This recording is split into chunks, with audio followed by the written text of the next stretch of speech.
Já tem muito tempo que eu tenho pensado e refletido sobre este assunto e até pensei em fazer um vídeo sobre ele. E acredito que hoje seja o dia. Principalmente depois dos acontecimentos de ontem, eu tenho certeza que foi uma confirmação de que era para que eu fizesse esse vídeo hoje, trazendo essa reflexão, trazendo tudo aquilo que eu venho pensado sobre este assunto. Já parou para pensar que a morte ela não faz acepção de pessoas? Ela não se importa com a sua cor, ela não se importa com o seu status social, se você tem dinheiro, se você não tem, se você é rico, se você é pobre, se você é uma pessoa medrosa, se você é uma pessoa corajosa. Ela não tá nem aí pra nada. Realmente a morte não faz acepção de pessoas. Você vê ali uma pessoa sanzinha, super boa, saudável, e do nada, como o ocorrido de ontem, eu estava no local do qual tinha um senhor que do nada começou a passar mal. Ele chegou lá, estava bem, mas repentinamente, né, começou a ter uma vertigem ali, começou a sentir uma falta de ar. E a gente fez toda aquela movimentação para poder socorrê-lo, para poder auxiliá-lo, né? Ter alguém com um carro ali para levá-lo até um pronto-socorro. Estava com alguns familiares dele ali presente que pôde acompanhá-lo também. Mas ainda no mesmo dia veio a notícia que aquele senhor veio a óbito e ele não resistiu. Ele já estava ficando pálido, já estava ficando com falta de ar. E uns tempos atrás isso também aconteceu comigo e eu senti que aquele dia poderia ter sido o meu último dia aqui nessa terra. É difícil de uns tempos pra cá a gente poder encontrar alguém que possa dizer que não perdeu nenhum parente, que não perdeu nenhum amigo, que não perdeu nenhuma pessoa próxima. Prova disso são as redes sociais. Você tá ali, pega o seu celular, daqui a pouco você vê a foto de alguém, do nada aquela foto mudou pra luto. Aí você fala, nossa, essa pessoa também, mas eu vi essa pessoa tal dia. E a gente fica sem entender no nosso coração o ocorrido. A gente não sabe quando isso vai acabar e muito menos como vai ficar quando tudo isso acabar. E é complicado quando a gente também tem um carinho muito grande por alguém e a gente vê que os familiares, os parentes, alguém próximo àquela pessoa, quando a gente encontra com essa pessoa na rua, a gente não sabe nem o que falar para essa pessoa. E prova disso é o que é dito nas postagens, né? Quando você vê lá que a pessoa colocou luto no status e aí a pessoa vai lá e coloca meus sentimentos, meus pêsames, que Deus conforte toda a família, que Deus tenha essa pessoa em um bom lugar, sabe? Como se fosse uma palavra mágica que a gente fica buscando para dizer para a pessoa, sabe? E a gente sabe, aquilo dói na gente e a gente quando vê aquela pessoa, a gente tenta partilhar dessa dor, mas a gente quer ter alguma palavra que venha tirar aquela pessoa daquele estado, sabe? Como se fosse uma palavra mágica. A gente diz e aquilo, pronto, agora a pessoa não tá sentindo mais aquilo. Só que não existe essa palavra. E na verdade não deveria ter mesmo essa palavra. Sabe por quê? Porque nós não fomos feitos para a morte. A única coisa que deu poder à morte foi o pecado. O pecado é que abriu as portas para a morte. E esta é a reflexão que eu venho trazer para você hoje. E eu pergunto a você o mesmo questionamento que eu fiz a mim. Será que a morte é o fim de tudo? Será que a pessoa morreu, pronto, acabou, não tem mais nada? Essa pessoa deixa de existir? Ou será que tem algo mais além disso? Será que tem alguma promessa de Deus para isso? Será que tem algum propósito na morte do ser humano? Espero que essa reflexão que eu trago aqui, essas leituras que eu vou apresentar aqui, possa confortar verdadeiramente o seu coração e te ajudar a chegar nas mesmas conclusões que eu cheguei. Acompanhe comigo. Eu vou ler para você o versículo que está aqui em Mateus, no capítulo 22, o versículo 32. Eu sou o Deus de Abraão, o Deus de Isaque e o Deus de Jacó. Ora, Deus não é Deus dos mortos, mas dos vivos. Em Lucas, no capítulo 20, versículo 38, vai dizer basicamente a mesma coisa. Ora, Deus não é Deus de mortos, mas de vivos, porque para ele vivem todos. Isso vai se repetir também lá em Marcos, no capítulo 12, versículo 27, e em outras passagens da Bíblia também. Eu não vou pegar todas aqui para não ficar tão redundante.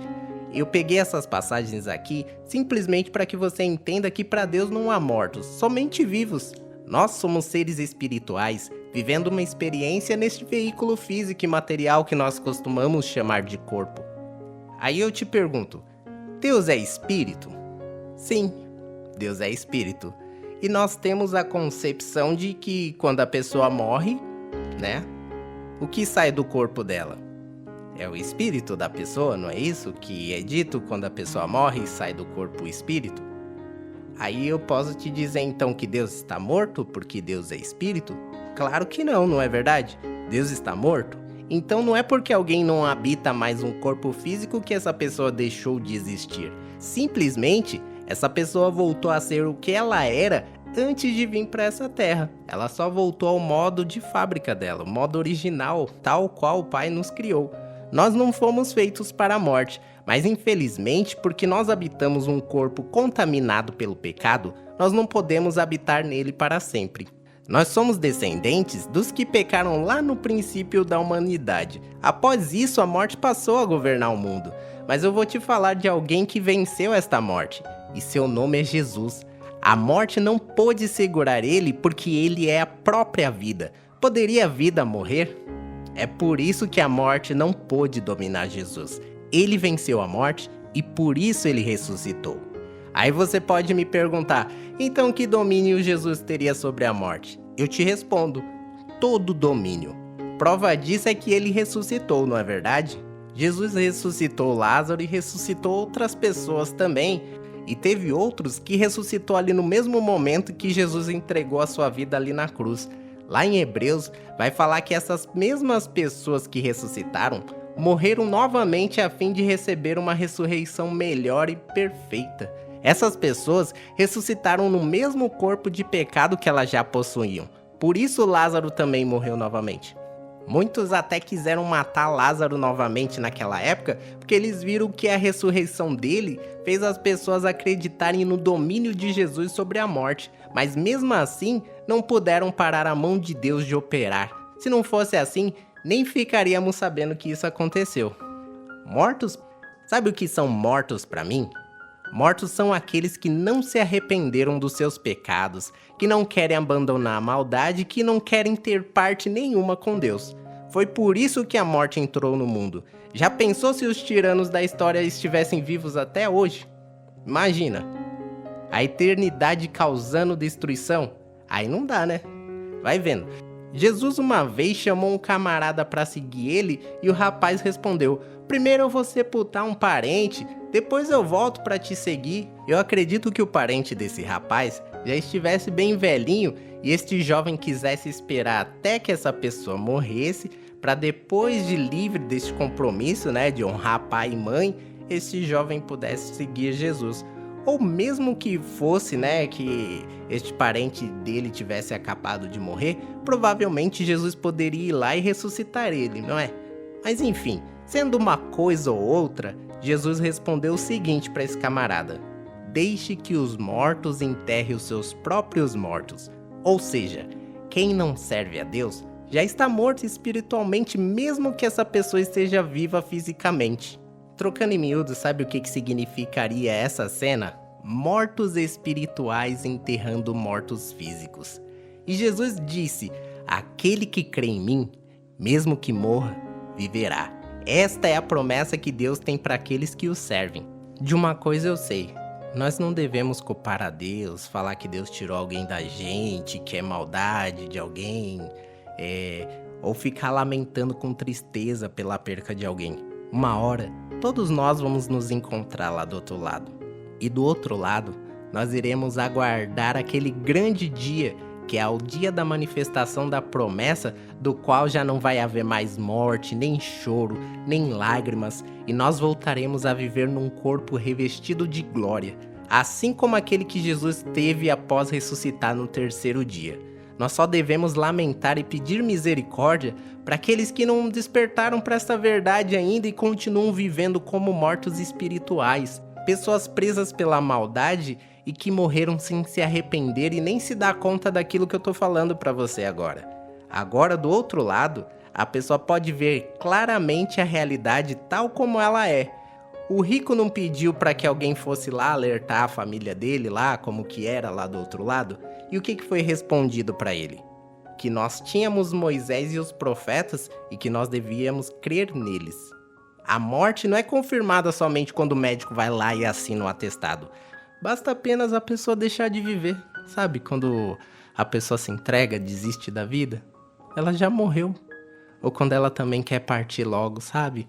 Fica com aquele desejo de morrer e nem chegou a se dar conta de qual a missão que ela deveria cumprir aqui nessa terra, qual que é o papel que ela tem aqui. A pessoa não tá se importando com nada, nem com as pessoas que vão ficar aqui tristes pela partida dela, né?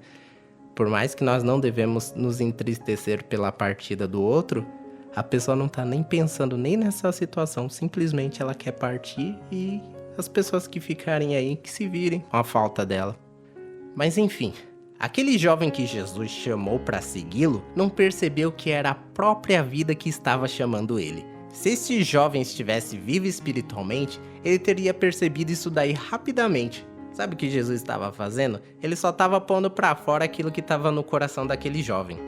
Alguns podem até achar que tudo que eu estou falando aqui é loucura ou é fantasia, mas não tem problema. Não há nada que não venha a ser revelado pela luz. Aqueles que são da luz e os que querem entender a verdade estão compreendendo tudo que eu estou falando aqui. Agora, quem não entendeu, mas quer ter parte com a verdade, eu peço para que o Espírito Santo de Deus venha abrir o seu entendimento neste exato momento, pois é Ele quem nos convence do pecado, da justiça e do juízo.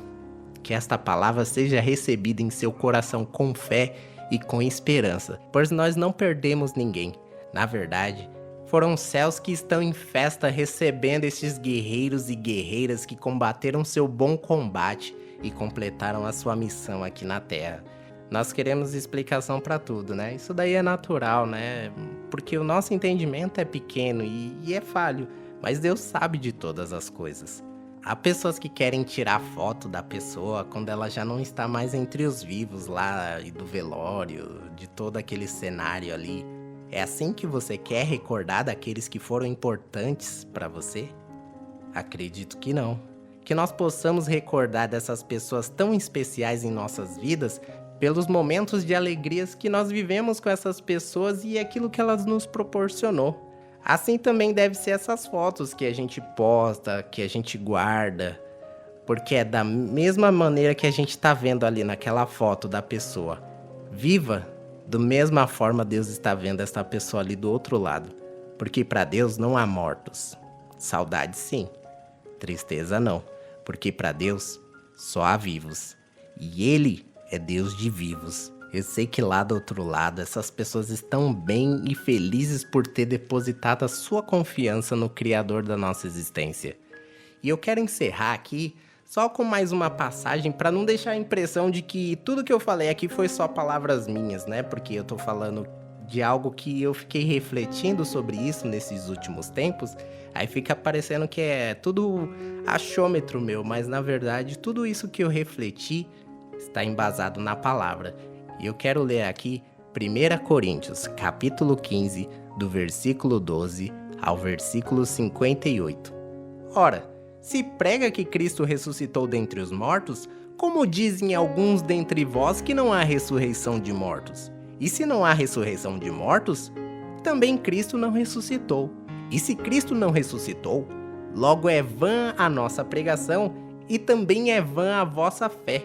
E assim, somos também considerados como falsas testemunhas de Deus, pois testificamos de Deus que ressuscitou a Cristo, ao qual, porém, não ressuscitou. Se na verdade os mortos não ressuscitam, Porque se os mortos não ressuscitam, também Cristo não ressuscitou. E se Cristo não ressuscitou, vã é a vossa fé, e ainda permaneceis nos vossos pecados. E também os que dormiram em Cristo estão perdidos. Se esperamos em Cristo só nesta vida, somos os mais miseráveis de todos os homens. Mas de fato Cristo ressuscitou dentre os mortos, e foi feito as primícias dos que dormem. Porque assim como a morte veio por um homem, também a ressurreição dos mortos veio por um homem. Porque assim como todos morrem em Adão, assim também todos serão vivificados em Cristo.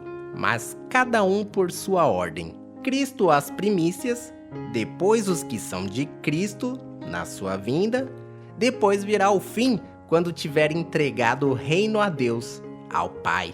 E quando houver aniquilado todo o império e toda potestade e força, porque convém que reine até que haja posto todos os inimigos debaixo dos seus pés, ora, o último inimigo que há de ser aniquilado é a morte, porque todas as coisas sujeitou debaixo dos seus pés. Mas quando diz que todas as coisas lhe estão sujeitas, claro que esta se executa aquele que lhe sujeitou todas as coisas. E, quando todas as coisas lhe estiverem sujeitas, então também o mesmo Filho se sujeitará àquele que todas as coisas lhe sujeitou, para que Deus seja tudo em todos. De outra maneira, que farão os que se batizam pelos mortos, se absolutamente os mortos não ressuscitam? Por que se batizam eles, então, pelos mortos? Por que estamos nós também toda hora em perigo? Eu protesto que cada dia morro, gloriando-me em vós, irmãos, por Cristo Jesus nosso Senhor. Se como homem combati em Éfeso contra as bestas, que me aproveita se os mortos não ressuscitam? Comamos e bebamos, que amanhã morreremos. Não vos enganeis.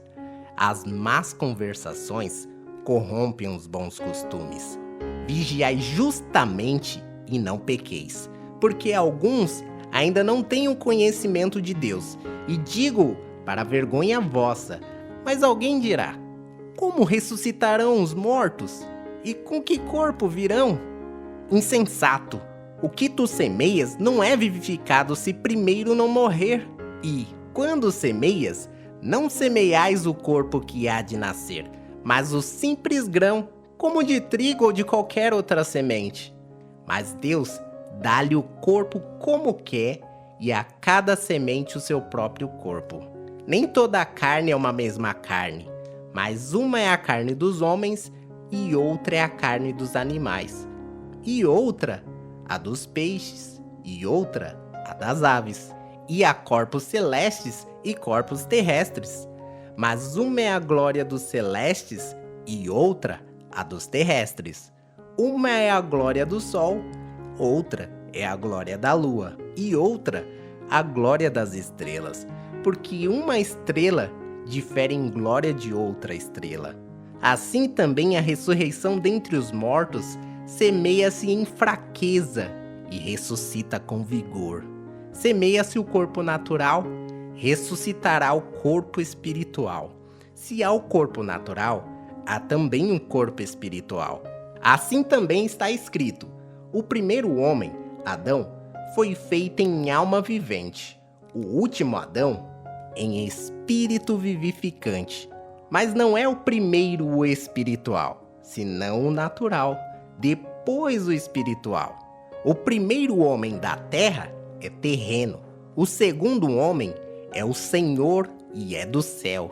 Qual o terreno, tais são também os terrestres, e qual o celestial, tal também são os celestiais. E assim, como trouxemos a imagem do terreno, assim também traremos também a imagem do celestial.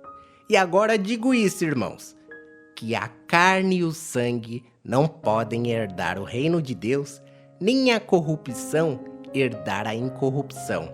Eis que vos digo um mistério: na verdade, nem todos dormiremos, mas todos seremos transformados.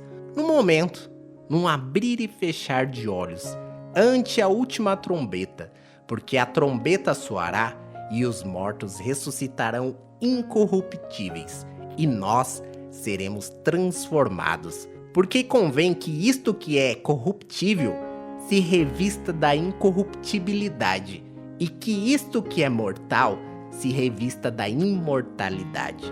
E, quando isso que é corruptível se revestir da incorruptibilidade, e isto que é mortal se revestir da imortalidade, então cumprir-se-á a palavra que está escrita: tragada foi a morte na vitória. Onde está, ó morte, o teu aguilhão? Onde está, ó inferno, a tua vitória? Ora, o aguilhão da morte é o pecado, e a força do pecado é a lei. Mas graças a Deus que nos dá a vitória por nosso Senhor Jesus Cristo. Portanto, meus amados irmãos, sede firmes e constantes, sempre abundantes na obra do Senhor, sabendo que o vosso trabalho não é vão no Senhor. Espero que essa pequena reflexão possa ter te ajudado a chegar nas mesmas conclusões que eu cheguei. A de que para Deus não há mortos. Eu sei que é um vídeo muito curtinho para falar sobre um assunto muito vasto e muito grande. Se você quiser que eu fale mais sobre esse assunto, deixa aqui abaixo nos comentários. Eu teria muita coisa para falar sobre isso, mas eu sei que é um assunto assim que nem todo mundo está confortável a ouvir sobre ele ou a falar sobre ele. Eu farei outros vídeos falando sobre este assunto caso você queira. Eu sei que é impossível a gente esgotar esse assunto, porque tem muita coisa que se falar sobre ele. Então o que eu falei hoje foi somente uma pincelada para te dar pelo menos um mínimo da dimensão de que a gente só tá olhando por aqui e por agora, mas ainda tem um plano muito grande por trás disso. E já disse Jesus: aquele que crê em mim, mesmo que morra, viverá. Se você crê nessa palavra e confia e tem esperança nela, que neste momento essa palavra possa te trazer força, possa te trazer discernimento, que você tenha sabedoria para poder agir neste momento de dificuldade. Não se desespere, entregue o teu caminho ao Senhor, confia nele e ele tudo fará, já diz o Salmo. Então vamos nos abandonar na mão do nosso Criador. E agora você já sabe que para ele não há mortos. Para Deus, todos vivem. E a promessa de Jesus é a ressurreição. E a promessa de Jesus é a vida eterna a todo aquele que nele crê. Pois todo aquele que nele crê não vai perecer, mas vai ter a vida eterna. Que Deus possa confortar o teu coração e te abençoar através dessa palavra de hoje. Te vejo no próximo vídeo.